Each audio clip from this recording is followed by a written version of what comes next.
I used to believe some things in life were sacred, like my father's name, his company, and the promises people make after funerals. But I was wrong. When my mother remarried, my stepfather Walter came into our lives wearing charm like a polished suit. He spoke softly, always smiled, and within a year of my father's death, he'd taken control of everything my father built, his business, his reputation, even his friends. I stayed quiet. I was 68, a grandmother now, and people like me aren't supposed to fight men like him. But I learned something watching Walter take what wasn't his. Power isn't always loud. Sometimes it's the quiet ones who wait, who plan, who strike once, and end it for good. He thought I was harmless. He never saw what I was building, right under his nose. I still remember the smell of that office. It was a mix of sawdust, oil, and coffee, the scent of my husband's work and his dreams. Henry built that company with his own 2 hands, one order at a time. We weren't rich, but we had something far more meaningful: respect. Around town, people knew the name Collins Manufacturing. It stood for quality, for honesty, for a man who never cut corners even when it would have been easier to. After he passed, the silence in that place was unbearable. I'd walk by sometimes, on my way to the grocery store, and glance through the glass window. His old office chair still sat by the desk, the one with the squeaky wheel he always said he'd fix. But life doesn't stop for sentiment. My daughter Susan and her husband Walter started handling things. At first I was relieved.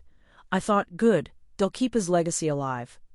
Walter was the kind of man who knew how to charm a room. He'd walk in wearing that tailored gray suit, shake hands like a politician, and smile with that practiced sincerity that makes people believe they can trust you. I'll admit, he fooled me too for a while. He talked about modernizing, about expansion, and I thought maybe it was time. Henry was old-fashioned. Maybe Walter would bring the business into a new era, and maybe that was what Henry would have wanted. But then slowly I started noticing things. The first was the name. I drove by the building one morning, and the sign out front looked different. It used to read Collins Manufacturing Company, painted in dark navy blue across the side of the brick wall. Now it said Crownworks Industries. The letters were new, slick, metallic. The kind of style you'd see in corporate offices up north, not in a small Carolina town like ours. I stopped my car right there in the street and just stared at it. For a moment I thought maybe it was just a branch or a new division, but something inside me twisted. That night I asked Susan about it over dinner. She smiled politely like she was rehearsing. "Oh, Mom," she said, "Walter thought the name needed to be more modern. To attract bigger investors. It's still Dad's company, just with a fresh face." I nodded. I smiled too. But that night, I couldn't sleep. I sat up in bed and whispered to myself, a company is more than a name. It didn't stop there. Over the next few months, I began noticing how my husband's presence was slowly being erased. His photo, the one that used to hang in the office lobby, was gone. The employee newsletter stopped mentioning Mr. Collins. The holiday cards came printed with, "From all of us at Crownworks." No trace of the name that built it. It wasn't just a change in branding, it was an erasure. I thought maybe I was being sentimental. Maybe it was just me holding on too tightly to the past. So I tried to let it go. I spent more time with my grandkids, baked my apple pies, volunteered at the library on Wednesdays. But the unease never left. Every time someone mentioned the company in passing, I'd feel a hollow ache in my chest. One afternoon, about a year after the name changed, I stopped by the office to drop off some homemade muffins for the staff, something I used to do when Henry was alive. The receptionist was new. She was young, polite, but didn't recognize me. "Can I help you, ma'am?" she asked. I smiled, a little embarrassed. "I'm Mrs. Collins. My husband founded this place." She looked confused. "Oh, I'm sorry. Do you mean Crownworks?" Her tone wasn't rude, just unaware, like the past had been wiped clean before she'd even arrived. She offered to call Mr. Wallace for me, and I realized she meant Walter. I just told her not to bother. I left the muffins on the counter and walked out quietly. It's strange how grief changes shape over time. At first it's loud, crying in the kitchen, staring at old photos, not knowing what to do with the empty side of the bed. But later it turns quieter, sharper. You start to notice what's missing, not just who. Henry's name, his work, his place in the world. One evening, while sorting through bills, I noticed something odd. A dividend statement arrived, one I hadn't seen in years. The company listed wasn't Collins Manufacturing anymore. It was Crownworks Industries, LLC, And the signature at the bottom wasn't mine. It was Walter's. I blinked, thinking maybe I'd misread it, but the more I looked, the clearer it became. The man had transferred the company's ownership. Legally. Completely. The next morning, I called the lawyer, who used to handle Henry's paperwork, but he'd retired. His replacement sounded brisk and indifferent. "Yes, ma'am," she said. "The transfer was filed properly about 8 months ago." The previous ownership structure was updated under new management. New management, that's what they called him. I thanked her and hung up the phone, sitting there for a long time in silence. The old clock on the wall ticked so loud it almost felt like it was mocking me. I thought about the nights Henry spent balancing ledgers by hand, the weekends he missed fishing trips because he believed in doing things right. I thought about how proud he was that his company provided jobs for local families, and now, all of it, stolen by a man who never lifted a finger to build it. But I didn't cry. Not this time. Instead, I pulled out a notebook from the kitchen drawer, one of those yellow legal pads I used when I helped Henry with bookkeeping years ago. I wrote at the top, "Crown Works, 2021. And beneath that, I began listing everything I knew.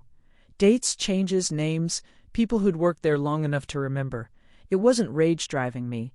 It was something quieter, purpose. Every night after dinner, I'd sit by the lamp with my pen and my notes. It became a ritual. I went through old boxes in the attic, found contracts, invoices, and even an old ledger with Henry's handwriting, still faintly visible in pencil. "Keep record of everything," he used to say. "Paper remembers when people don't." And he was right. The more I looked, the more I found. Small things at first, discrepancies in the payroll, tiny shifts in supplier accounts, company names that appeared once and then vanished. But over time, a pattern began to form. I started to see how Walter had done it. Slowly, carefully, piece by piece, he'd turned my husband's life's work into his own empire, erasing one signature at a time. It should have made me furious, but instead it made me focused. I wasn't young anymore. I didn't have the energy for anger. But I had patience, the kind that only comes with age and loss. And I knew one thing Walter didn't. The truth always leaves fingerprints. I remembered something Henry told me once, years ago when we were still scraping by. "If someone ever tries to take what's ours," he said, "don't fight loud. People stop listening when you shout.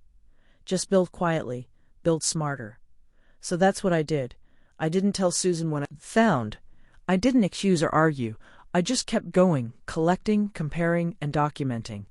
The house began to fill with little piles of paper, folders labeled by year, sticky notes marking accounts, old letters from clients who'd known Henry for decades. Sometimes, late at night, I'd look at the lamp glowing beside me and whisper, "Don't worry, Henry, I'm not done yet." By then, I wasn't thinking like a widow anymore. I was thinking like a bookkeeper again, and like a woman who'd spent a lifetime watching how numbers can hide the truth. Walter thought he'd buried my husband's legacy beneath layers of paperwork, but he forgot something. I'd lived in those papers. I knew where the bones were buried.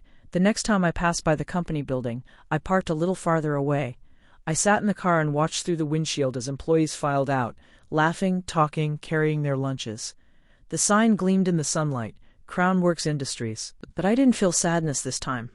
I felt calm, because I knew the truth and I knew something else too, that I wasn't done writing the story yet. Walter thought he'd taken everything that mattered, but he didn't understand what kind of woman my husband had married. I turned the car key slowly, the hum of the engine soft and steady. As I drove home, I glanced at the rearview mirror, not at my reflection but at the company disappearing behind me. And in that moment I promised myself something simple. If he could rewrite history, then so could I. And unlike him, I would do it the right way. The next morning I took out a new notepad and wrote a single word across the top. Begin. It was time to rebuild, not the company but the truth. And deep down I knew, the quiet ones, the patient ones, the ones no one sees coming. We always finish what we start. The attic always felt like an honest place to me. The dim light, the scent of cedar and old paper, the way the dust motes held still like little witnesses. I climbed those narrow steps a dozen times in the years since Henry died, mostly to look for the odd tool or a box of photographs when a memory nudged me. But that winter I went up with a purpose. I pushed the pull string and let the single bulb swing awake, then set the ladder down and let the silence settle around me like a shawl. I pulled boxes forward, one by one, the cardboard complaining softly as I pried the lids off. Inside were the small ordinary things, A life accumulates, a stack of scrapbooks, a tin of Henry's fountain pens, the little carved wooden boat he'd whittled after he retired from fishing one summer. And then, beneath a coat of newspaper, I found the binders. Henry had been a bookkeeper at heart, even when he ran a shop of metal and gears and orders. He kept everything. Ledgers with penciled notes, carbon copies of invoices, letters to clients, canceled checks folded like paper nests. I sat down on the trunk and breathed in the lavender he'd tucked inside years before, and then I began to read. At first it was comforting.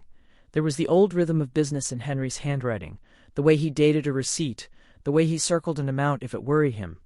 I found names I remembered from town, Mrs. Klein from the bakery, Thomason the plumber, a long list of regulars who trusted Henry because he had shown up season after season. Each page was a story of honest labor, of the quiet trust a small company builds. The more I turned the pages, the more Henry returned to me in ink and numbers, and then I found the edges where things didn't quite line up. It started with a deposit slip, tucked between two invoices. Someone, likely Walter, I thought, before I'd even finished the sentence, had moved a sum from a company account into another account entirely. The handwriting on the slip matched Walter's signature. I'd seen it 100 times on cards and petty checks. The date was 2 months after the funeral. I sat there on the trunk, the light bulb humming, and felt my chest go oddly calm. I read it twice. I read it a third time. It was a small thing, a transferred deposit, something most people would not notice. But paper remembers, Henry used to say, and here was the paper remembering for me. I began to assemble the puzzle. One document led to another, each a tiny thread. There was an invoice to a supplier that had once been paid on a Thursday, and suddenly was showing payment on a Monday, routed through a shell company with a name too new to sit comfortably among the older, familiar entries. There was a check with a signature that looked like Walter's, but the pressure of the pen, it was off, like the hand had been hurried or distracted. I found an email printout where Walter had written to a banker asking about streamlining ownership, and the reply suggested a sequence of corporate moves that, if followed, would shift control quietly and legally. I started making copies. I'd learned long ago that you never trust a single page. You copy it, you mark it, you date it in your own careful print. I made neat stacks on the attic floor, little towers of evidence with sticky notes like flags. Deposit 31221, transferred to Crown Works. Invoice 44, supplier rerouted, signed W. Collins, compare. My handwriting was as methodical now as Henry's had been, and for the first time since the funeral, I felt his steadiness in me again. I didn't tell Susan, I didn't call Mark or confront Walter in a rage. That isn't who I am, and it isn't how Henry lived. He always said anger makes you clumsy, you drop things you might need. I worked quietly, like I was balancing old books, and I let the rhythm of the task steady me. Some nights I burned candles and stayed up late, reading contracts under the lamp, my glasses perched at the tip of my nose. Other nights I set everything aside and sat at the kitchen table with a mug of tea, letting the paper piles breathe. The work took its own time, and time was something I had in a way I hadn't ever had before. The deeper I dug, the clearer the pattern became. Walter had not taken the company in one dramatic swoop. He had done it the more modern way, a series of small, almost invisible decisions that rechanneled money and authority until the center no longer felt like ours. He'd created new accounts, set up an LLC with a name nobody in town recognized, and arranged for certain payments to route through a company registered out of state. Little changes, a new vendor here, an amended invoice there, a secretary replaced, a new management consultant, whose role was unclear, but whose invoices were generous. Each change on its own could look like a benign modernization. Together they formed something else entirely. When I found a bundle of letters from clients, there was one that stopped me cold. It was an old card from Mr. Thomason, handwritten in his shaky script. He praised Henry for keeping his word through thick and thin, and mentioned how Henry had refused to cut corners when others would. He'd signed it with an affectionate teasing, "Your boy Henry knows how to run an honest shop." That card had been on Henry's desk for years. Now the card felt like an accusation in that attic light. The people who trusted Henry were being spoken to, not about Henry, but through a new voice that sounded tidy and corporate. I pressed the paper to my chest. I felt a small, sharp swell of something, not anger, not grief, but a kind of righteous determination. There was a file labeled Corporate Restructuring 2019. I opened it with a small trembling like a person easing up a curtain on an empty stage. Inside were legal forms, new bylaws, and a series of signatures. On the line where ownership should have been listed, there was an amendment dated 8 months after Henry's funeral. The amendment referenced reassignment of shares and streamlining of operations, and cited a notary I recognized from town. The notary's stamp was crisp and official, but the signature authorizing the change, the one that should have been Henry's or mine, bore Walter's name. The documents were tidy, legal-seeming. They were also the bones of a theft wrapped in civility.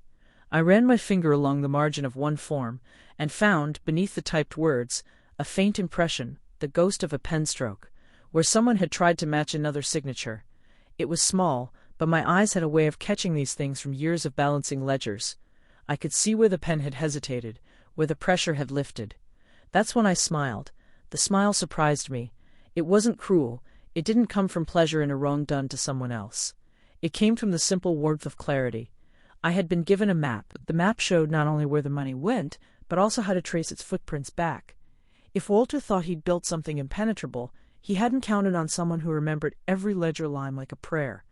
I called in favors quietly, the way you ask a neighbor to watch your porch when you go out of town. I reached out to people who'd worked with Henry for years, men with hands still calloused from late shifts, women who had known him when the company was only a one-room shop. I didn't say, "He stole it." I said, "Do you remember when?" And they would tell me. The stories piled up like loose change in a jar. The time Henry refused a job because the bidder wanted cheaper materials. The time he held payroll 2 weeks to make sure everyone got paid. The lunch he'd taken a long-term employee when he heard she'd been ill. Those were the true ledgers of a man's character, and each memory was a piece of evidence that Walter could not counterfeit. I made photocopies and labeled them. I numbered pages and cross-referenced invoices with delivery receipts. I learned that modern corporate documents could be coaxed open with old-fashioned legwork. A call to an old supplier, a carefully worded letter to a bank, a quiet visit to the county clerk to view filing histories. There were long afternoons when the work felt like knitting, one stitch here, another there, and at the end a pattern emerged. That pattern told a story of pride, of opportunism, of a man who had learned to make his moves with the patience of a chess player. People sometimes ask me how I stayed calm. I tell them it's not about being stoic, it's about choosing your energy. I had spent a lifetime being the tidy hand behind the scenes, the woman who organized holiday schedules and balanced budgets. Anger would have been loud, messy, and ultimately pointless. The truth, when you gather it patient and neat, does the work far better than any shout.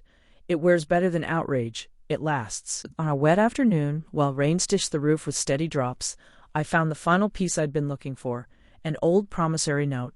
Henry had signed years ago when the company took on a small loan to buy a lathe.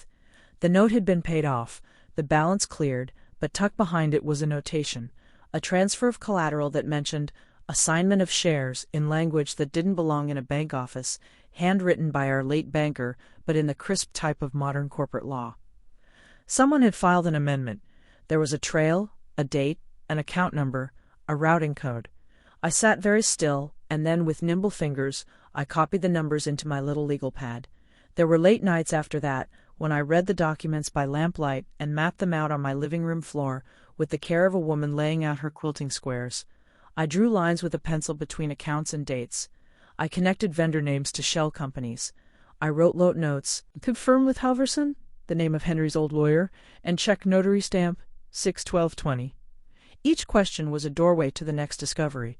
It was work that required patience and curiosity, and the willingness to be bored by paperwork for the sake of truth. Sometimes when the night was very still, I'd look at the stacks and think about Henry teaching me to balance an old ledger. He would have loved that I'd taken the job upon myself. He would have said, with that gentle half-grin, "You always were the better counter." I liked to imagine him nodding, satisfied that someone who loved the company as much as he did was keeping its memory honest. I didn't tell Susan because I didn't want her to be torn between love and shock. I didn't want her to be called Walter, or to make a scene that would send the papers scattering like leaves in a wind. The work had to stay clean. The moment it became messy, the threads might fray. So I kept my notes, my photocopies, my little legal pad, with its soft pencil marks. I kept going back to the attic, returning to the boxes as if they were sacred texts that had finally decided to reveal their verses. There's a quiet pleasure in finding the truth in plain sight. It's like pulling a root and discovering the blossom beneath. I felt less like a victim and more like someone entrusted with a job, to set right what had been bent. The smile I had in the attic that afternoon returned again and again. Not because I reveled in exposing wrongs, but because for the first time since Henry had gone, I could see an ending that was just and true. I folded the last photocopy neatly and slipped it into an envelope marked Notes, Evidence. I tucked the envelope into the drawer by my desk, the same drawer where Henry kept his fountain pens. Then I closed the drawer, walked to the kitchen, and made myself a cup of tea. The rain had stopped, and the late light of the afternoon fell across the table. I sat down, cradled my mug, and let a small, steady confidence settle in my chest. I had a plan, I had the truth, and the truth, if you let it, has a way of making a quiet house ring with purpose.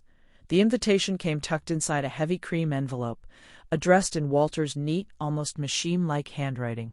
Family dinner, Saturday, 6 p.m., just that. No warmth, no note, no little scribble from my daughter Susan, the way she used to sign her cards with a heart or a smiley face. Still, I went. I knew I would the moment I saw it. I picked out a soft gray dress that Henry always said made me look serious but kind. I tied a small silk scarf around my neck, one I'd worn to his retirement party years ago. It felt right somehow, a quiet piece of memory I could carry with me into Walter's polished new world. When I arrived, the house gleamed like something out of a magazine.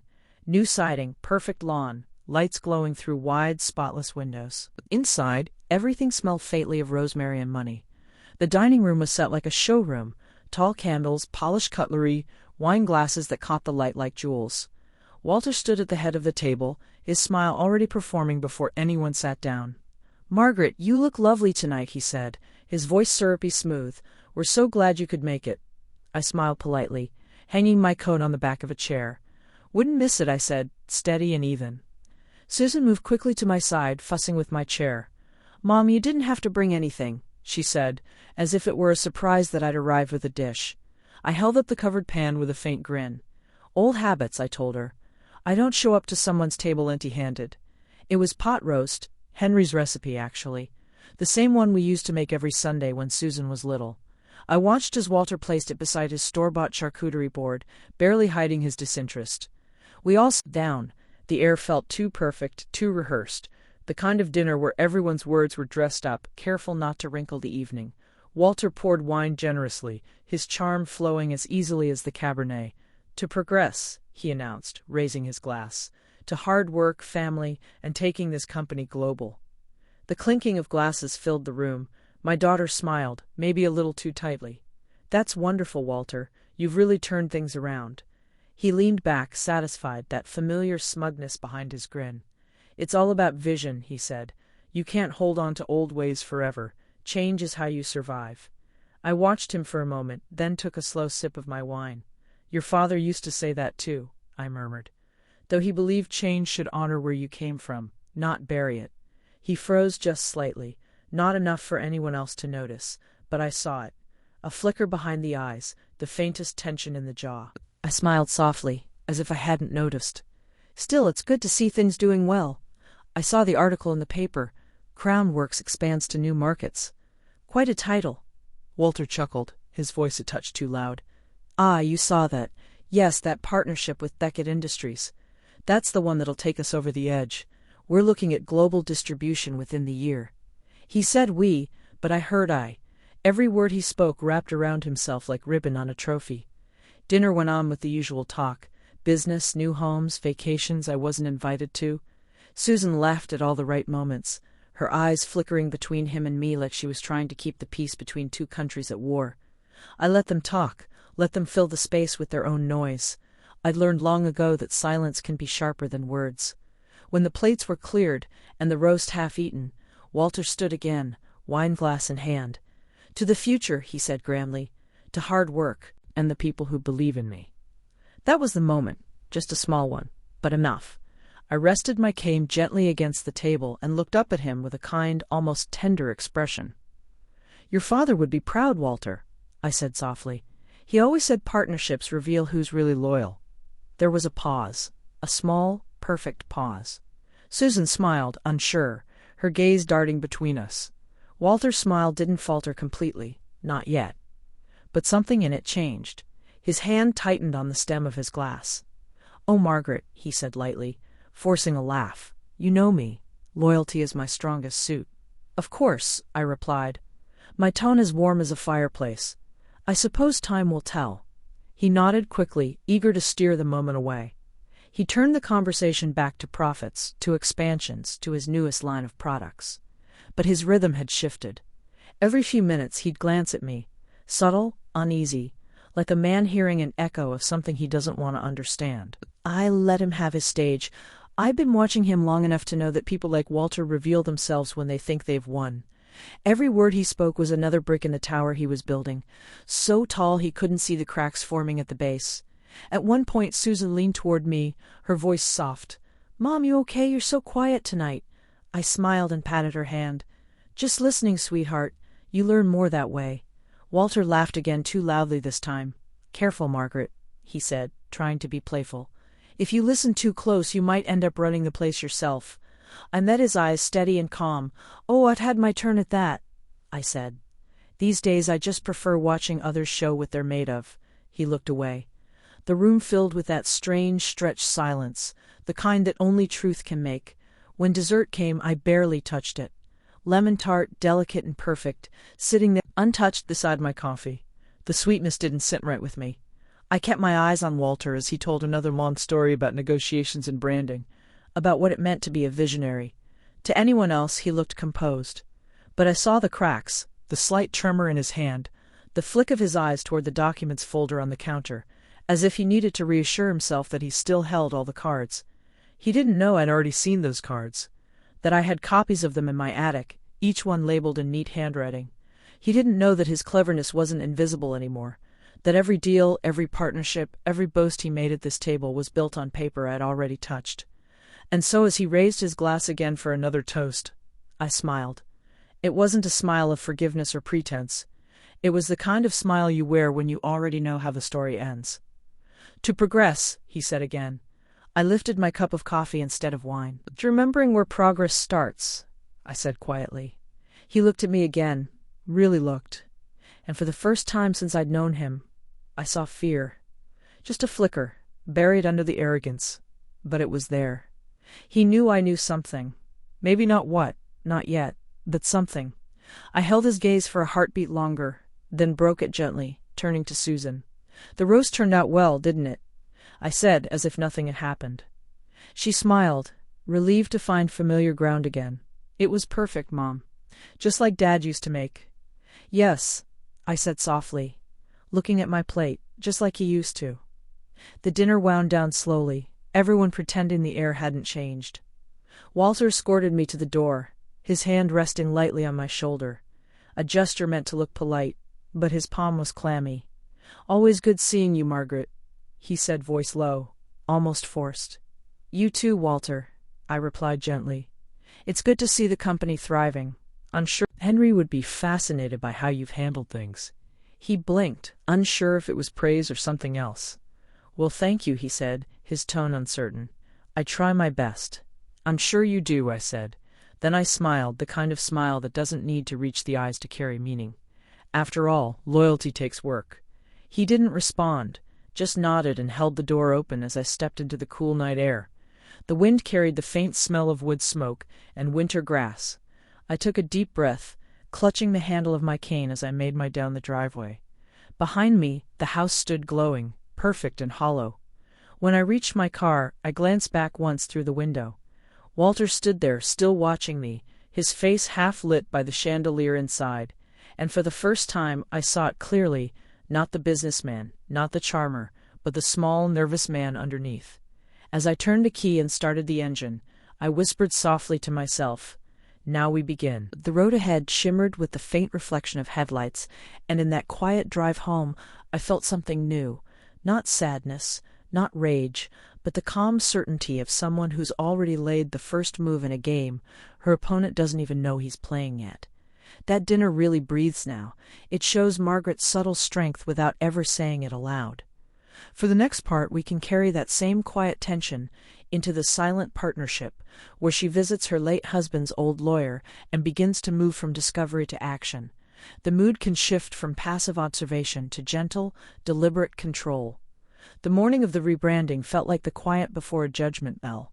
I woke early, as I always do, and made tea even though I knew I'd be watching events unfold from a folding chair in a conference room, rather than from the comfort of my kitchen. I dressed in the same sensible blue suit I'd worn to board meetings when Henry still came with me, the one that made me feel steady. It seemed right to carry that steadiness with me today. I pinched a small white handkerchief into my purse, a habit from years when Henry liked to remind me to keep things tidy. It felt oddly ceremonial. When I arrived at the venue, the hotel's ballroom was already humming. Crownworks had spared no expense.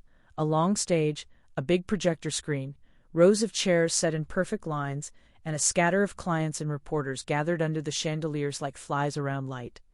Men in suits and women with manicured nails moved with a confidence that belonged to money and new names. Banners announced a new era for Crownworks, and a menu boasted artisan hors d'oeuvres. I inhaled and felt a small, precise focus settle into my chest. This was the room where Walter wanted to be king. I had come to remind him who his king once was. I took a seat at the back, where I could see everything without being seen much myself. It was a small comfort to watch from a place of observation. People I'd known for years dotted the audience, suppliers who'd once called Henry friend, families of longtime employees. Some nodded and smiled at me when they recognized me. Others, younger and newer to the company, didn't know the history at all. I let the murmurs of conversation wash over me. My notes sat in my lap, the ones Mr. Halverson and I had prepared together. Copies of the incorporation, the trust document, and the annotated amendments he'd recommended. I had the originals in my bag, but that was not important right now. Paper is a quiet kind of authority. It doesn't shout. It simply exists. Walter's entrance drew applause. He walked on stage with a practiced swagger, a hand raised in acknowledgement as cameras angled for the right shot. There is an art to performance, a certain way to smile at exactly the right moment so that flashbulbs think they have captured something honest. He gave the audience a speech that was a silver-wrapped sermon, talk of vision, growth, market share, and a partnership that would elevate us all. He said the word legacy more than once, and each time it left a thin metallic taste in the air. My lips tightened, not in anger, but in the care of someone holding a fragile object. He unveiled charts and projections, the kind of numbers that look beautiful on white paper. He spoke of new distribution channels, of rebranding strategies that would honor the past while embracing the future. He looked out at the crowd and made a show of the people who had helped him, a gesture that on the surface seemed gracious. But the lines in his face always tightened when he mentioned the old name, as if he were trying to fit it into a box that no longer had room. There were questions from clients, polite, probing, and Walter handled them with the ease of someone who had practiced not just responses, but the right pauses. The journalist from a local paper asked about the new partnership with Beckett, and he described it as though it were inevitable. I listened, ledger-like in my attention. Every claim he made had in my notes a corresponding paper trail that told another truth. One can admire a performance and still know the mechanics behind it. It takes a steady eye to see both. Halfway through his speech, the auditorium door opened and a man in the dark suit walked in with unhurried steps. He carried an envelope. Nothing showy, no dramatics, and the hush that followed him felt less like reverence and more like the room noticing a new fact. That man was Mr. Halverson's associate, a lawyer I had met only in the last months, who'd agreed to stand with me when the time came. He moved with that particular calm professionals have when they carry documents that mean something important. When he reached the stage, he simply stood there, waiting politely, the envelope under his arm.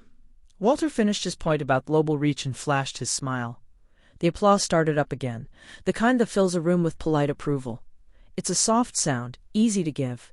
He turned, pleased, and that was his moment to reclaim the stage.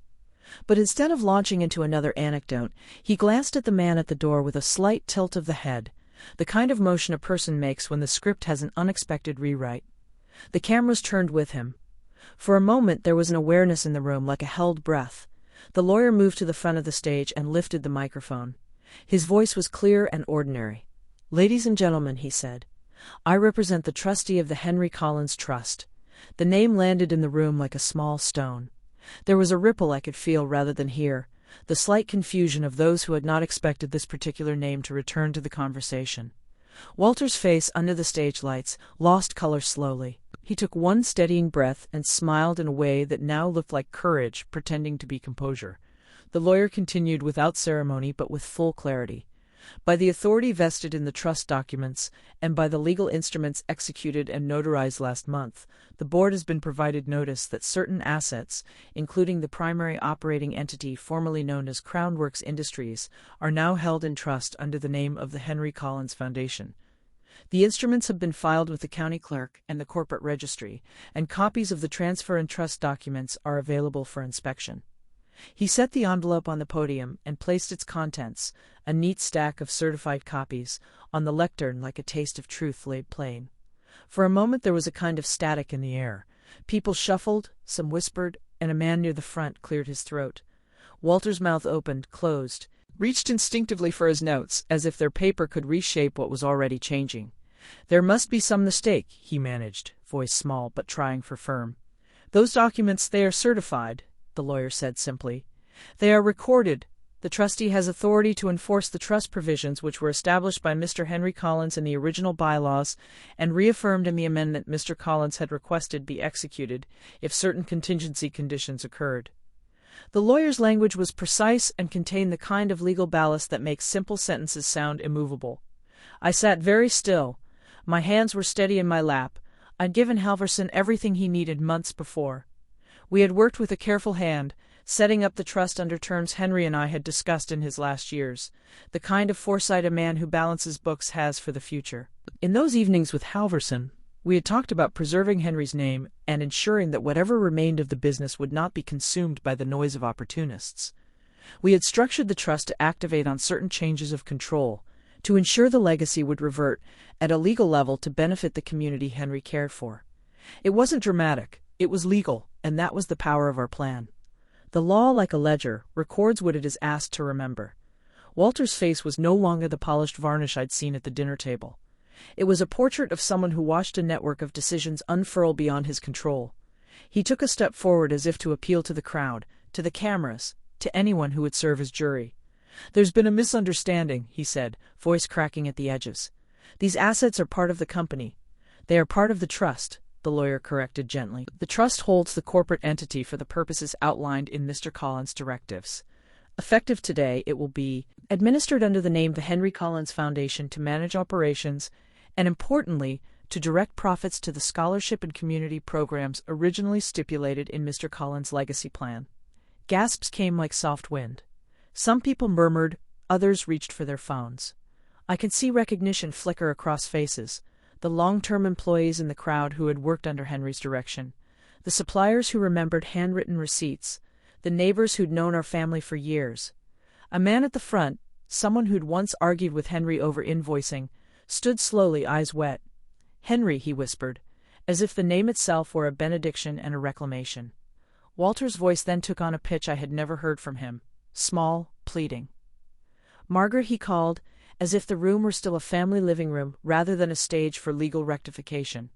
He was asking for collusion, for spectacle, for anything that would reverse the momentum. My daughter's face was pale. Her hands gripped her napkin. People turned, wanting an explanation, a way to tidy the moment. I stood then, quietly. I did not stride to the front. I did not make a speech. I took a step forward and nodded, not to Walter, but to the lawyer. A small, steady motion that seemed to settle something. The nod said what the papers had already said. This was done, and it was right. It said that the future would be tended with care, and that the name that had been carved into our town's memory would not vanish under the gloss of a newer sign. Walter looked at me like someone who had just watched the ground tilt. He staggered back a bit, the outward composure gone from his face. He tried once more to speak, to frame this as a misunderstanding, an oversight, a temporary stall. But the lawyer had a stack of certified filings. The county clerk's stamp was still visible in the corner of the copies. There was no room left for the kind of improvisation Walter favored. We had done our work the way Henry always insisted, quietly, legally, with records in order, and witnesses in place. When the name finally flickered on the projector, the Henry Collins Foundation, a hush ran through the room that felt like the first clean breath after a storm. It was not triumphant noise. It was the sound of people recognizing that something old had been returned. For a few seconds I let the moment have its weight. I let the sound of names and papers and the hush of people who had cared settle around me. My hands were not shaking, my heart was not racing. I felt only the steady warmth of justice carried out without spectacle. Walter's face had gone the color of a winter sky. He bent his head slightly, as if considering his options.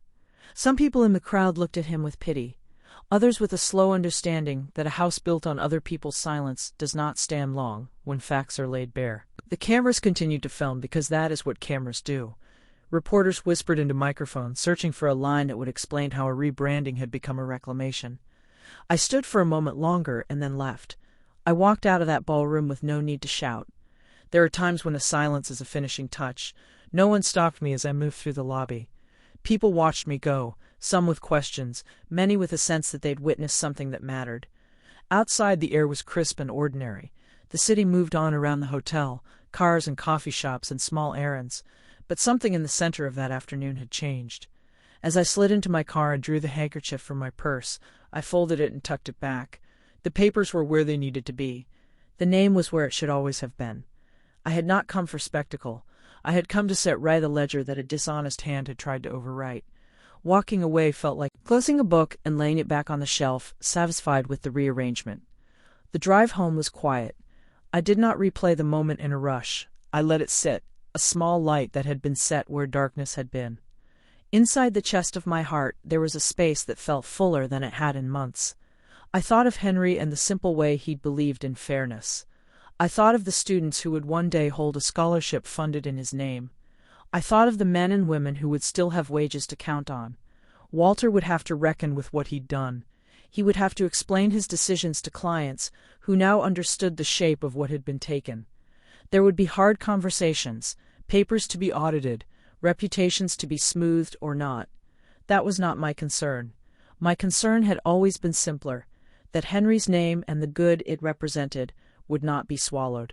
I turned the key in the ignition and felt the small, private satisfaction of work done well. The world outside my window blurred into afternoon light, and I let it. There were more tasks to come, more letters to answer, and forms to file. Today, though, the name on the projector felt like a small redress, a quiet bell run to call people back to what truly mattered. It's strange how quiet the world feels after a storm passes. In the weeks that followed the rebranding event, the town began to whisper again, not in the cruel, gossiping way people sometimes do, but in the gentle way of stories being retold with wonder. For the first time in years, Henry's name was back in conversations. People spoke of him in grocery lines at gas stations, in the soft pauses of small talk. You remember Henry Collins? His foundation's already giving scholarships this fall. The name that had been erased from signs was now printed on letters, banners, and the badges of children too young to know what had happened, but old enough to wear that name with pride. Walter disappeared from those circles quickly. I didn't have to follow the news to know what came next. Pride rarely collapses gracefully. The papers reported that his partnership with Beckett dissolved within weeks. The investors pulled out once the trust took legal control. He tried to open another venture under his own name, but doors that once opened easily for him now stayed closed. He'd built his empire on borrowed ground, and once the truth came to light, the foundation crumbled as quietly as a house made of sand. I never saw him again after that day. Not at the grocery store, not around town, not at family dinners. Susan told me he moved away for a while, to get perspective, she said, though her eyes carried the same exhaustion I'd seen the night of the dinner, when she realized what her husband had truly done. I didn't press. Some truths don't need more words than they already have. And forgiveness, when it comes, is something private, something you let bloom at its own pace, or not at all. As for me, I found a new rhythm. Mornings became my favorite part of the day again. I'd wake before the sun fully stretched itself over the hills and make tea, the same blend Henry used to love. A simple black tea with a hint of vanilla. Then I'd walk out to the garden, where the air still smelled of earth and hydrangea. The flowers had come in fuller that season, as if the soil itself had decided to exhale. I'd sit in my old wicker chair, the one that creaked when I leaned back, and open the letters. They started coming just 2 weeks after the foundation's launch. At first, a trickle, a few typed thank you notes from students and families who'd been chosen for the first scholarships. Then, as the story spread, the envelopes multiplied. Handwritten letters in careful, hopeful script. Notes from parents who couldn't afford tuition, from teenagers who'd been told college wasn't for people like them. One mentioned Henry's name. Because of the Henry Collins Foundation, I can study engineering like your husband did. He must have been a good man to inspire something like this. Some days I'd read those letters out loud, softly, letting the wind carry the words back toward him. Other days I'd just trace my fingers along the ink, feeling the texture of gratitude pressed into paper. The local newspaper ran a story about the foundation not long after, the widow who brought back a legacy. That's what they called me. It made me smile, not out of vanity, but because of how much Henry would have laughed at it. He never cared for titles, never wanted attention. The work should speak for itself, he always said. And now, even in his absence, it did. The story reached farther than I expected. Local radio hosts mentioned it between songs.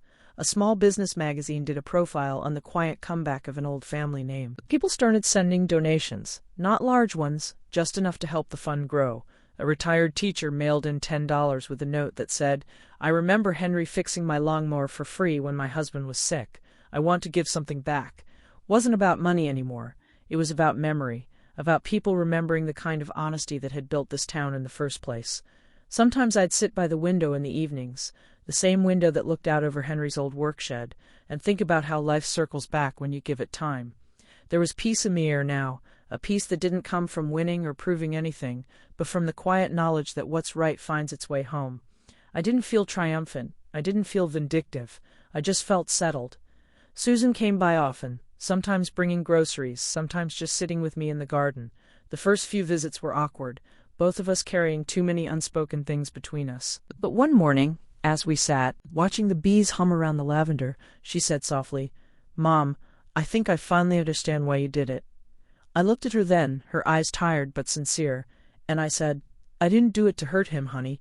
I did it to remind everyone what your father built." She nodded, and that was enough. No apologies, no tears, just understanding. That was its own kind of forgiveness. One day I framed the old company brochure, the original one from when Henry first started his business. The logo was faded, the corners worn, but the letters Collins Manufacturing were still there, steady and proud. I hung it in my living room, right above the mantel, where his photograph had always stood. The two seemed to belong together again. Sometimes, when the afternoon light hit the glass just right, it almost looked as if Henry was looking back at me through it, not as a ghost, but as a quiet echo of everything we'd worked for. Every so often, a student from the foundation visits. They come nervous at first, unsure what to say to an old woman who's done something they'd only read about in the paper. But once we sit down with tea, the conversation flows. They tell me about their classes, their dreams, their struggles. They talk about what they want to build, not just with their hands but with their character. And that's when I realized that Henry's legacy was never just the company. It was this, the continuation of something honest, something useful, something that gives back. A few months after the foundation launched, one of the students sent me a small wooden plaque. He'd carved it himself in the school's workshop. It read, "For Mr. and Mrs. Collins, Builders of Futures." I hung it beside the brochure. Every time I pass it, I think about the way life repairs itself in small, tender gestures. Not with grand speeches, not with revenge, but with renewal. I've had offers for interviews, reporters who want the full story, producers who want to turn it into a feature piece. I always decline politely. The story doesn't need the spotlight. It's already shining where it should. I don't need people to know what Walter did or how I uncovered it. That part isn't the heart of it. The real story is in the letters from those kids. It's in the scholarships that carry Henry's name into another generation. It's in the way truth, quiet, patient truth, stood longer than deceit ever could. These days I spend my afternoons planting. The roses along the fence are blooming stronger than ever, their petals soft and heavy with scent. Sometimes a letter arrives with a photograph, a student in a cap and gown, smiling, holding their diploma. I keep every one of them in a wooden box under my desk. On the lid I've written one line in my own handwriting, "For Henry, still building." Because that's what it feels like. As if he's still here, his steady hands batting each nail, each foundation laid in honesty. I don't think much about Walter anymore. Time has a way of putting people exactly where they belong. I imagine he's somewhere far from here, learning the kind of lessons that can't be bought or faked. Maybe someday he'll understand the difference between power and purpose. I wish him that understanding, nothing more, nothing less. As for me, I finally feel free. Not because I won, but because the truth did. I didn't want revenge. I wanted what was right. And now, even after he's gone, my Henry is still building something good, something that outlasts both of us. That's all I ever wanted. If you're still listening, I hope this story reminds you that justice doesn't always shout. Sometimes it whispers, through actions, through patience, through the quiet hands of those who refuse to let what's good be forgotten. And if this story touched your heart, share it. Someone out there might need to be reminded that dignity is its own kind of victory, and that sometimes the gentlest acts can rebuild what the loudest ones destroy. Thank you for listening, truly. And remember, you don't need to fight loud to win completely.